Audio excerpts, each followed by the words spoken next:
Before the story begins, take a moment to like the video and subscribe to the channel so you don't miss more emotional and surprising stories ahead. And now let's dive into today's story. People only notice an old woman when she has nothing left to give. Evelyn Harper whispered those words to herself as icy wind pushed against the thin glass walls of the bus shelter in northern Minnesota. Snow covered the empty streets like a white ocean, and the temperature had already dropped below 10 degrees.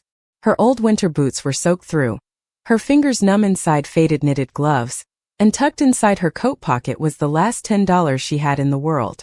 It was supposed to buy canned soup, bread, and the heart medication she'd been stretching for nearly a week. The small town of Fairbrook looked abandoned beneath the storm. Storefront lights flickered weakly through the snow while Christmas decorations swayed in the brutal wind. Evelyn pulled her coat tighter and glanced down the dark highway, praying the emergency shuttle would still be running before the roads closed completely. She hadn't planned to leave her trailer that night, but the power had gone out hours ago, and the old space heater finally died with a sharp metallic click that left the tiny home colder than the outside air. At 67 years old, Evelyn had learned how quickly cold could become dangerous, especially when you lived alone. A violent gust of wind rattled the shelter, and that was when she noticed him. A man sat hunched near the far corner of the bench, his shoulders covered in snow. At first she thought he was asleep, but then she saw his trembling hands. He wore a dark wool coat dusted white by the storm, but it wasn't enough against the brutal weather. His gray hair was damp from melted snow, and beside him sat an old leather duffel bag that looked like it had seen better days. Evelyn hesitated. People in town usually warned her not to talk to strangers anymore, especially men wandering around during snowstorms. But something about him didn't feel threatening. He looked tired, lost, the kind of tired that didn't come from missing one night of sleep. "Sir," she asked, softly, "you okay?" The man slowly lifted his head. His pale blue eyes met hers, sharp and intelligent despite the exhaustion behind them. "I'm fine," he replied quietly, though his shaking voice betrayed him. Evelyn sat beside him, keeping a respectful distance. "You won't stay fine out here tonight."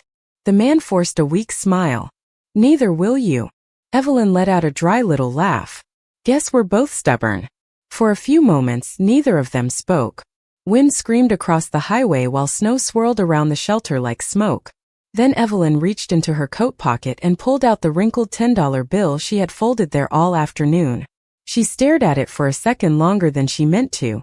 $10 wasn't much to most people. But tonight, it was everything between hunger and breakfast, between getting her medicine and going without again.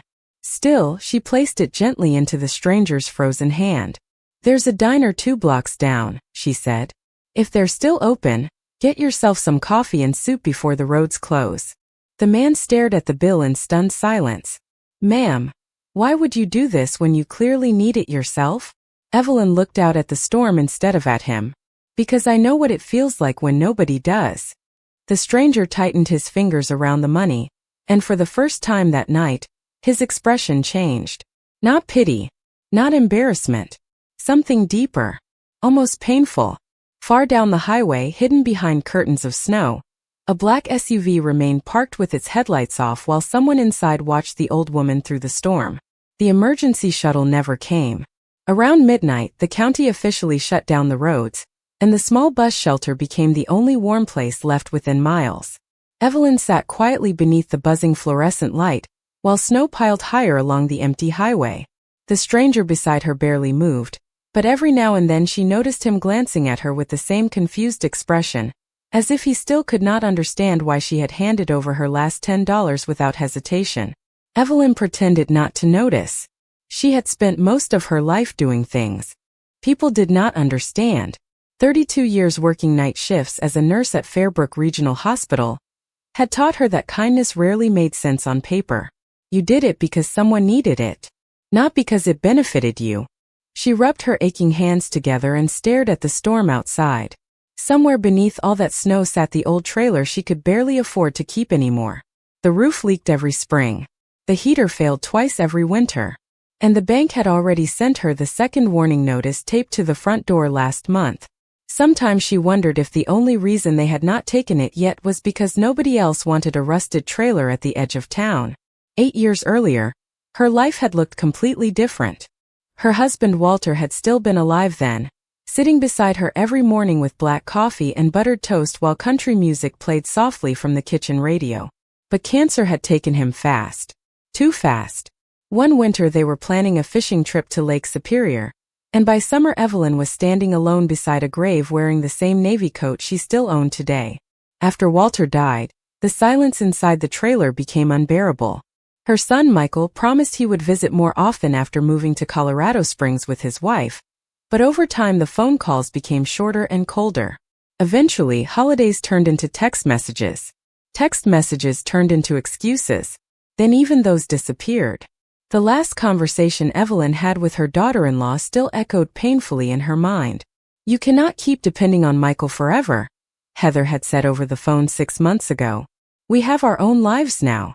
Evelyn never asked them for money. Never once.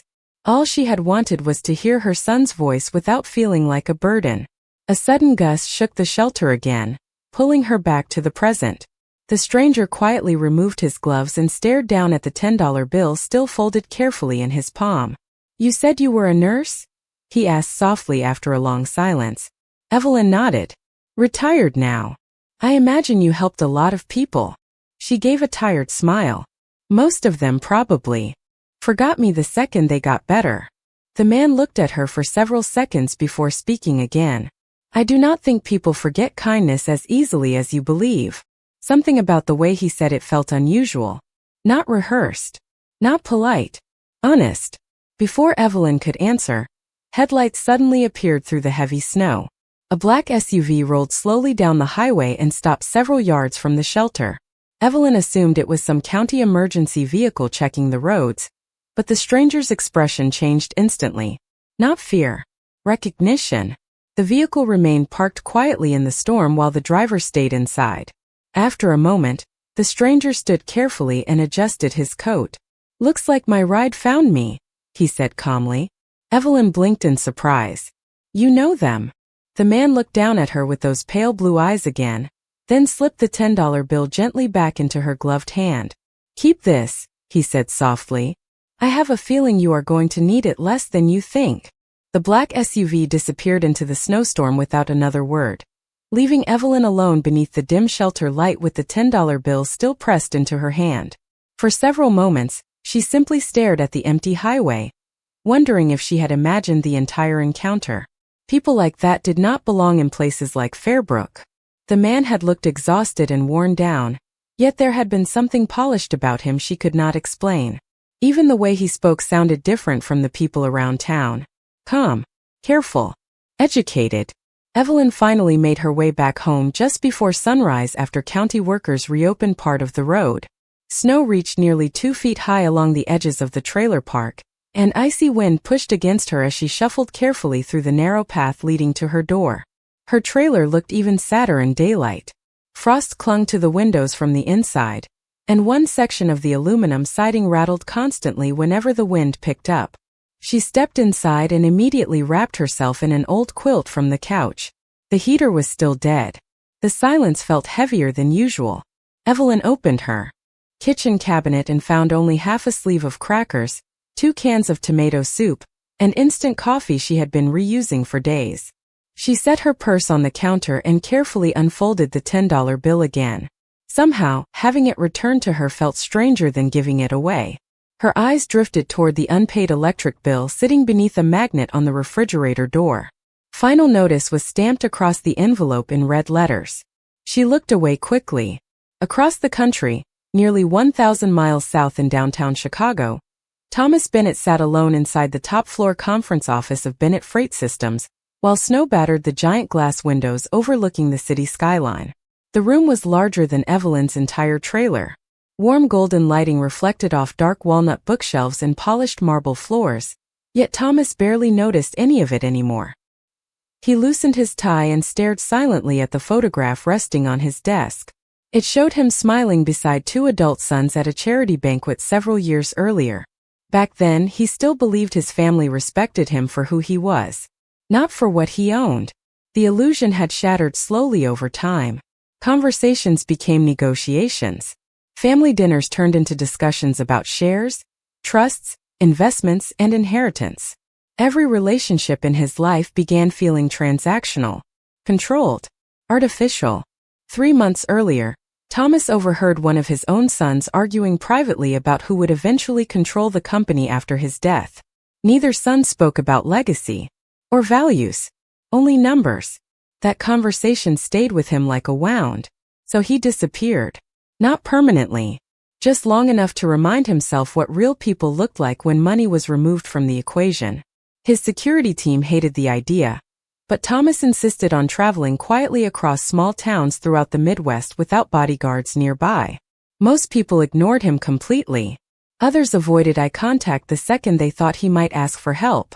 But the old woman in Minnesota had been different. Thomas opened a small leather notebook resting beside his desk. On the first page was a handwritten sentence. Find one genuinely kind person before Christmas. Beneath it, only one name had been added. Evelyn Harper. A soft knock interrupted his thoughts. His assistant entered carefully holding a folder. Sir, the background report you requested. Thomas took the file without speaking. Inside were photographs of Evelyn's trailer, medical debt notices, retirement records, and utility shutoff warnings. He studied each page slowly, his expression growing heavier with every detail. 32 years as a nurse. Widowed. One surviving son living out of state. Limited Social Security income. Pending foreclosure risk. Thomas closed the folder quietly. Did she ask anyone for help? He asked. No, sir, the assistant replied. According to the neighbors, she rarely asks for anything. Thomas leaned back in silence for a long moment before speaking again. Then maybe it is time someone finally asked what she needs. 3 days after the storm, Fairbrook still looked frozen in time. Mountains of dirty snow lined the streets, and every rooftop in town dripped melting ice beneath pale gray skies. Evelyn pulled her old shopping cart carefully through the parking lot of Miller's Grocery just before sunset, trying not to slip on the icy pavement. Her knees ached from the cold, but she ignored the pain the same way she ignored most things these days. Complaining did not change reality. Inside the store, warm air and the smell of fresh bread wrapped around her instantly. Christmas music played softly overhead while families filled carts with holiday food. Evelyn moved slowly through the aisles, checking prices twice before placing anything inside her basket. A small loaf of wheat bread, tomato soup, a carton of eggs, a package of generic oatmeal. At the pharmacy counter, she stared at her heart medication for nearly 30 seconds before quietly asking the pharmacist if they offered smaller quantities. The young pharmacist looked uncomfortable. I am sorry, Mrs. Harper, he said gently. Insurance already covered the minimum refill. Evelyn nodded politely even though embarrassment burned across her face. That is all right, she whispered. I will come back next week. She already knew she would not. Back near the registers, Evelyn carefully counted the cash inside her purse. $12.40. It would not be enough. She removed the eggs first, then the bread. Finally, she placed the medication aside with trembling fingers, pretending it did not matter. The teenage cashier avoided eye contact while scanning the remaining items. That will be $13.18. Evelyn forced a small smile. I am sorry, honey. Let me put something back. The line behind her grew restless. A man in a hunting jacket sighed loudly while checking his watch. Another woman pushed her cart closer with visible irritation. Evelyn reached for the soup cans, but before she could move them aside, her debit card suddenly beeped from the payment machine. Decline flashed brightly across the screen. The cashier swallowed awkwardly. You can try again if you want. Evelyn knew there was no point. Her Social Security payment would not arrive until Friday. No, she said softly. It is all right. She slowly gathered the items she could not afford and handed them back across the counter. The heart medication remained sitting there beneath the fluorescent lights while customers behind her watched impatiently. One woman muttered something about people holding up the line. Evelyn lowered her eyes and quietly apologized before pushing her nearly empty cart toward the exit. Outside, snow had started falling again in soft white flakes. Evelyn stood beneath the flickering grocery store sign for a moment, catching her breath as cold air tightened painfully in her chest. She hated that feeling. The feeling that the world had moved on without her. That old age slowly turned human beings invisible. As she adjusted her scarf, she noticed a black SUV parked across the street near the gas station. Its windows were tinted dark, but she recognized the vehicle instantly. The same one from the night of the storm. Evelyn frowned slightly, unsure if she was imagining things again. Before she could look closer, the SUV quietly pulled away and disappeared into traffic. Several miles away, Thomas Bennett sat in the back seat reviewing another folder under the soft glow of a reading light. She could not afford her medication today, his driver informed him quietly. Thomas closed the folder slowly, his jaw tightening with concern. Outside the window, Fairbrook looked cold and forgotten beneath the falling snow. Set up the utility payments anonymously, Thomas said after a long silence. And make sure she has food delivered before the weekend. The driver nodded. Anything else, sir? Thomas looked back toward the distant grocery store disappearing behind them. Yes, he said quietly. Find out why someone who spent her entire life helping others is struggling this badly alone. The next morning, Evelyn woke to silence. No rattling heater. No television noise from neighboring trailers.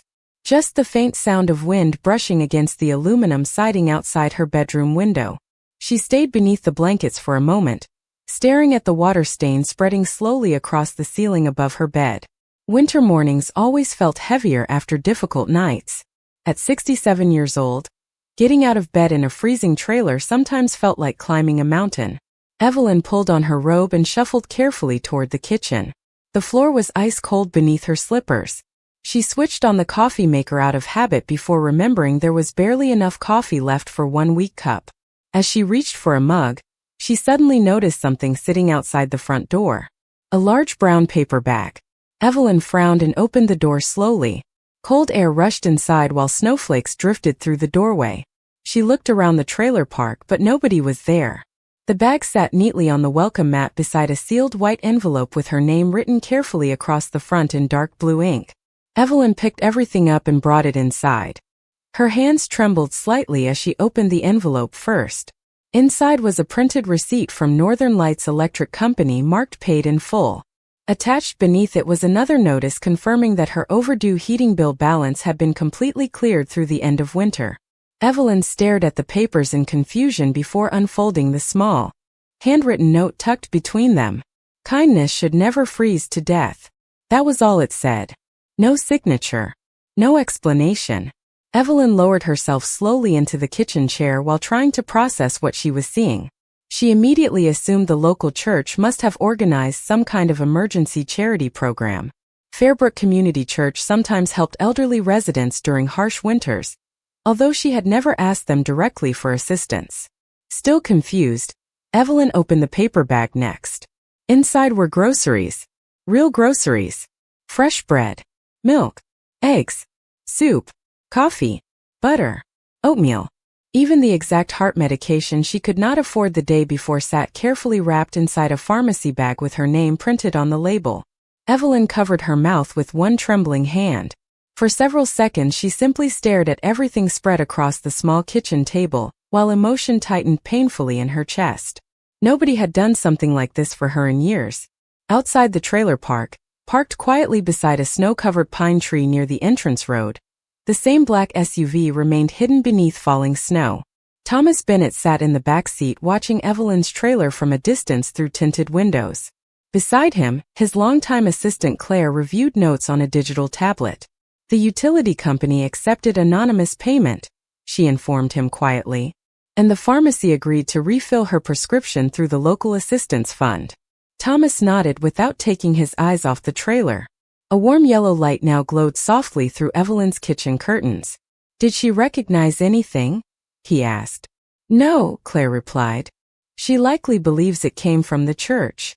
Thomas leaned back against the leather seat, unusually quiet.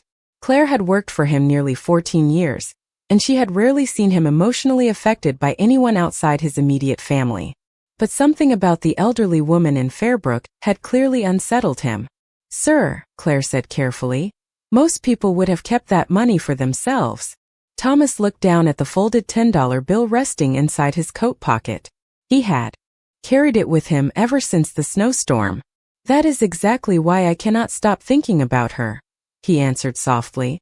Meanwhile, inside the trailer, Evelyn slowly prepared herself a bowl of oatmeal while snow drifted peacefully outside her frosted windows. For the first time in months, the heater hummed steadily through the tiny home, filling the rooms with warmth. She sat quietly at the kitchen table holding the handwritten note in both hands. Then, after a long silence, she whispered words she had not spoken aloud in years. Thank you. For the next week, life inside Evelyn Harper's trailer slowly became less frightening. The heater stayed on. Groceries continued appearing quietly every few days beside her front door. Sometimes it was fresh fruit. Sometimes canned soup, warm bread, or small household items she secretly needed but never allowed herself to buy anymore. Every delivery arrived the same way. No signature. No explanation. Only short handwritten notes folded neatly inside plain white envelopes. The world still notices you. Some people remember what kindness looks like. Please stay warm. Evelyn stopped trying to figure out who was helping her. Deep down, she feared the kindness might disappear if she asked too many questions. Instead, she simply accepted it with quiet gratitude and returned to small routines she had almost forgotten. She baked banana bread one snowy afternoon. She cleaned the trailer from top to bottom while old country music played softly from the radio. For the first time in months, the tiny space no longer felt hopeless. Then on a gray Thursday morning, her phone rang. Evelyn nearly ignored it. Very few people called anymore besides telemarketers and medical offices. But something made her answer anyway. Hello. A familiar voice responded after a brief pause. Mom. Evelyn froze instantly. Michael. Her son had not called in almost 4 months. Michael, she whispered softly, lowering herself into the kitchen chair. Is everything all right? Yeah, everything is fine, he replied quickly. I just wanted to check in on you. Evelyn stared silently at the frost creeping along the kitchen window. The words sounded strange coming from him now, almost rehearsed. That is nice of you, she answered carefully. How are Heather and the kids? Good. Everybody is good. Another pause followed. Listen, Mom. Heather saw something online from one of your neighbors. They mentioned somebody helping you during the storm. Evelyn frowned slightly. Helping me? Yeah. Some kind of charity thing or donations or something. His tone shifted casually, but Evelyn immediately recognized the curiosity underneath it. We just wanted to make sure you are not getting involved with strangers. Before Evelyn could answer, another voice suddenly joined the call. Heather. Evelyn, we have been so worried about you. Her daughter-in-law said sweetly, almost too sweetly. Michael told me your utilities were behind. Why did you not tell us? Evelyn closed her eyes briefly. She remembered every unanswered voicemail she had left over the past year. Every birthday card sent without reply. Every holiday invitation politely declined because traveling cost too much. I did not want to bother anyone, she said quietly. Oh, do not say that, Heather replied quickly. You are family. The word family landed heavily in Evelyn's chest.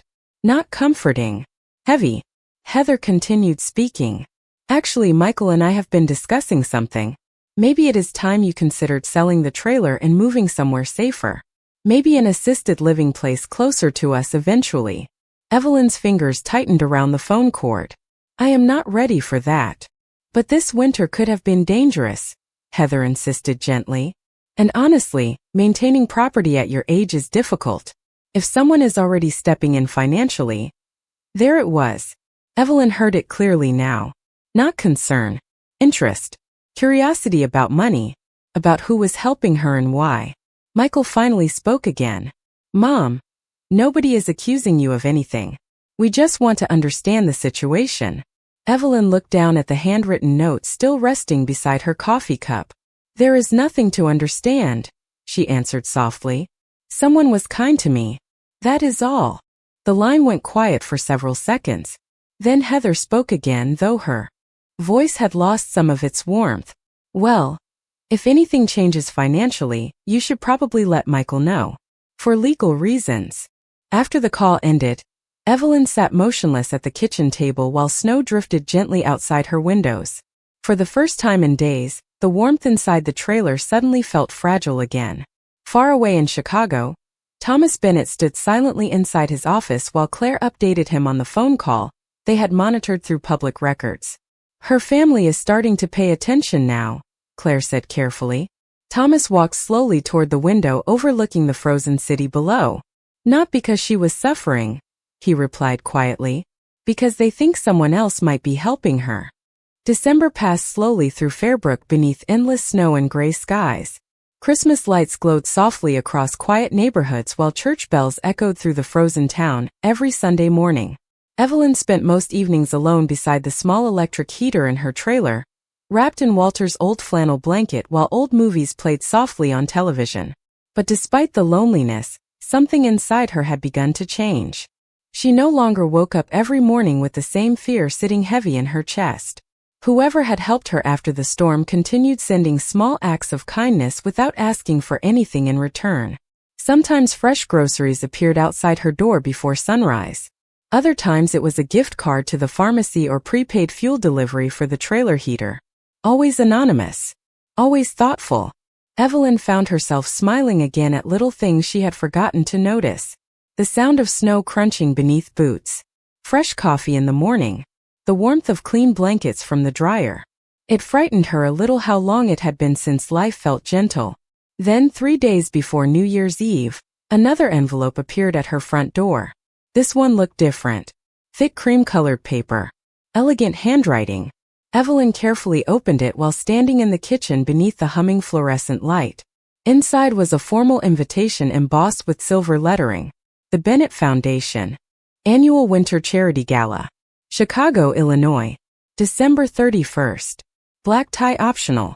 Complimentary transportation and hotel accommodations included. Evelyn stared at the invitation in complete confusion. At first she assumed it had been delivered to the wrong address. People like her did not attend charity galas in Chicago. She flipped the envelope over twice searching for some mistake before noticing a smaller handwritten note tucked behind the invitation card. "Kindness deserves to be honored. Please come." No signature. Just those words. Evelyn sat at the kitchen table for nearly an hour staring at the invitation while snow drifted softly outside her windows. Part of her wanted to throw it away immediately. The entire thing felt absurd. She did not own a proper dress. She had never stayed in a hotel downtown. And the idea of standing inside a ballroom full of wealthy strangers made her stomach tighten with anxiety. But another part of her could not ignore the strange feeling growing quietly inside her chest. Curiosity. 2 days later, a black sedan arrived outside the trailer park just after sunrise. The driver politely introduced himself and handed Evelyn a garment bag along with her travel itinerary. Inside the bag hung a simple navy blue evening dress with a matching winter coat and low heels in exactly her size. Evelyn touched the fabric carefully, almost afraid to wrinkle it. Nobody had bought her new clothes in years. The drive to Chicago took nearly 8 hours through snow-covered highways and frozen farmland stretching endlessly beneath pale winter skies. Evelyn spent most of the trip nervously staring out the window while trying to understand why any of this was happening. By the time they arrived downtown, evening lights glittered across the city like stars reflected on ice. The hotel lobby alone felt larger than the entire nursing floor where she had worked most of her life. Crystal chandeliers glowed overhead while guests in elegant suits and gowns moved through the marble hallways carrying glasses of champagne. Evelyn suddenly felt painfully out of place. At the gala ballroom entrance, she hesitated before stepping inside. The room sparkled. Beneath golden lights and towering Christmas decorations wrapped in silver ribbon. Wealthy donors laughed beside decorated tables while photographers moved through the crowd. Evelyn quietly adjusted the sleeves of her borrowed dress and kept close to the wall, hoping nobody would notice how uncomfortable she felt. Several guests glanced at her briefly before looking away. She recognized that expression immediately. The same polite dismissal people often gave older women once they stopped seeming important. Then the ballroom lights slowly dimmed. Conversations faded into silence as someone stepped onto the stage beneath a spotlight. Evelyn's breath caught instantly the moment she recognized him. Thomas Bennett stood at the podium in a perfectly tailored black tuxedo, while enormous screens behind him displayed the logo of Bennett Freight Systems. Gasps and applause filled the ballroom around her. But Evelyn barely heard any of it. Her mind flashed back to the freezing bus shelter during the storm. The snow-covered coat, the tired blue eyes, the $10 bill still folded inside his hand. The ballroom remained silent as Thomas Bennett stood beneath the spotlight, his hands resting calmly against the podium, while hundreds of wealthy guests watched him expectantly. Evelyn could barely breathe. The elegant tuxedo, the polished stage, the giant company logo glowing behind him all felt impossible to connect with the exhausted man she had met inside a freezing bus shelter during the snowstorm. Around her, people whispered excitedly about Thomas Bennett, one of the most respected business leaders in the country. But Evelyn only remembered the tired stranger with snow on his shoulders and pain hidden behind his eyes. Thomas glanced slowly across the ballroom before finally speaking. "Every year," he said calmly, "this foundation recognizes organizations and individuals who improve the lives of others. Tonight, however, I would like to honor someone who reminded me what kindness actually looks like." The room grew still. Thomas continued. "3 weeks ago, during one of the worst winter storms in Minnesota, I found myself sitting alone in a bus shelter outside a small town called Fairbrook." Confused murmurs spread softly through the crowd. Thomas rarely spoke publicly about his personal life. "At the time," he continued, "I was exhausted. Not physically. Spiritually." His voice remained calm but deeply honest. "I had spent years surrounded by wealth, success, influence, and privilege. Yet somewhere along the way, I began questioning whether genuine human kindness still existed when there was nothing to gain from it." Evelyn felt her chest tighten painfully. Thomas slowly reached into his suit pocket and unfolded a familiar wrinkled $10 bill. Gasps rippled quietly across the ballroom. "That night, an elderly woman who clearly had almost nothing gave me this." His eyes lifted toward Evelyn through the crowd. "She believed I needed it more than she did." Several guests turned in confusion, searching the room. Evelyn immediately wanted to disappear beneath the tablecloth. Thomas stepped away from the podium slightly. "What this woman did not know was that I could have purchased every building in her town if I wanted to. She did not know who I was. She did not know about my company, my finances, or the cameras watching from a distance. She only saw another human being in pain." Silence filled the ballroom completely now. Thomas continued softly. "Most people walk past suffering when they believe nobody important is watching. She did the opposite." Evelyn felt tears building in her eyes as Thomas looked directly toward her once more. "Mrs. Evelyn Harper," he said gently, "would you please stand?" The spotlight moved instantly across the ballroom until it landed on Evelyn near the back wall. Shocked faces turned toward her from every direction. Evelyn hesitated before slowly rising to her feet, visibly trembling beneath the golden lights. Thomas smiled warmly for the first time all evening. "There she is." Applause began softly at first, then rapidly grew louder until the entire ballroom stood clapping around her. Evelyn looked overwhelmed, clutching the small purse in her hands while tears rolled silently down her cheeks. She had spent years feeling invisible, forgotten, and now an entire room full of strangers stood, honoring her for a single act of kindness she barely remembered making. Once the applause settled, Thomas spoke again. In recognition of her compassion, resilience, and lifetime of service as a nurse, the Bennett Foundation will establish the Evelyn Harper Community Assistance Fund to support elderly Americans struggling through financial hardship and isolation. More applause erupted throughout the ballroom. Evelyn could barely process the words. But Thomas was not finished. "In addition," he said gently, "Mrs. Harper's remaining medical debt and housing obligations have been permanently resolved." A sharp wave of whispers spread through the guests. "And beginning this spring, she will receive ownership of a fully furnished lakeside home in northern Minnesota, provided through our foundation." Evelyn covered her mouth in complete disbelief. Somewhere across the ballroom, cameras flashed repeatedly while guests continued applauding. But Thomas only looked at Evelyn with quiet gratitude. Not pity, not charity, gratitude. Because in the middle of a brutal snowstorm, when she believed she had almost nothing left in the world, she had still chosen kindness.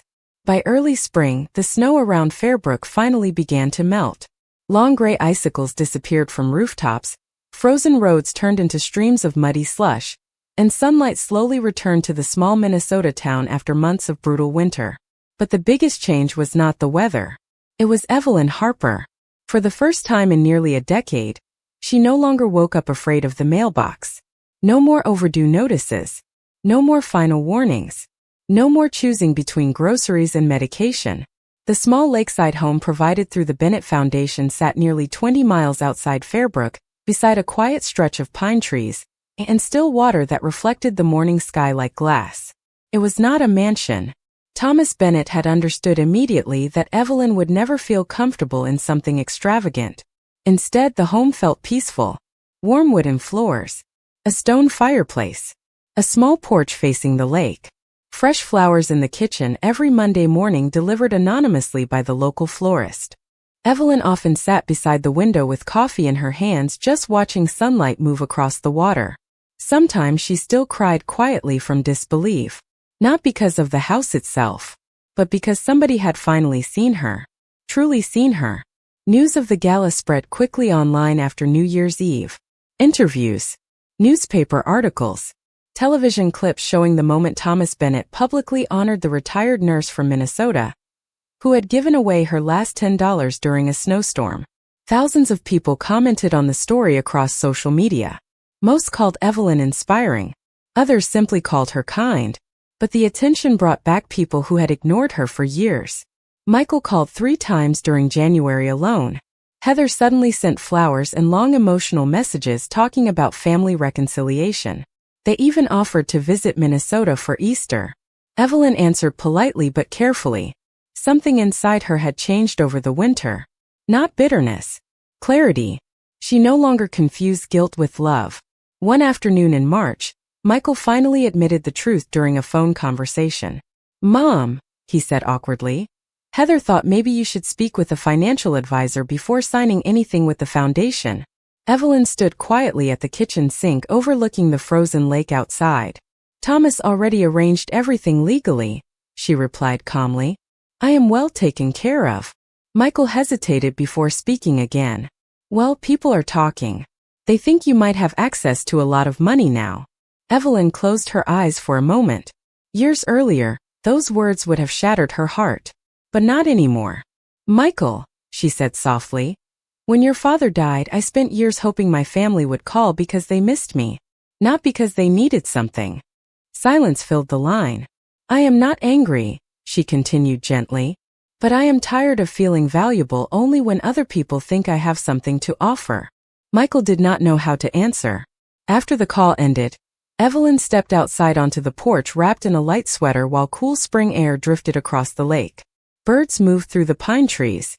Overhead and somewhere nearby, wind chimes echoed softly in the afternoon breeze. A black SUV slowly pulled into the driveway. Thomas Bennett stepped out wearing jeans and a dark jacket instead of the expensive suits she had first seen him wearing in Chicago. He carried a paper bag from a local bakery in one hand. "I brought cinnamon rolls," he announced with a small smile. Evelyn laughed softly. "You keep showing up with food." "Old habit," Thomas replied. "You did it first." They sat together on the porch overlooking the lake while sunlight reflected across the water. No cameras. No reporters. No wealthy donors. Just 2 people who had found each other during the loneliest winter of their lives. After a long, comfortable silence, Thomas finally looked toward her. "Do you ever regret giving that $10 away?" Evelyn smiled gently and shook her head. "No," she answered quietly, "because that night, I thought I was helping a stranger survive the cold." She looked out across the peaceful lake as golden evening light spread through the trees. "Turns out," she said softly, "we were both trying not to freeze." And that's the end of today's story. If this story touched your heart, don't forget to like, share, and subscribe for more unforgettable stories like this. Thanks for watching and see you in the next video.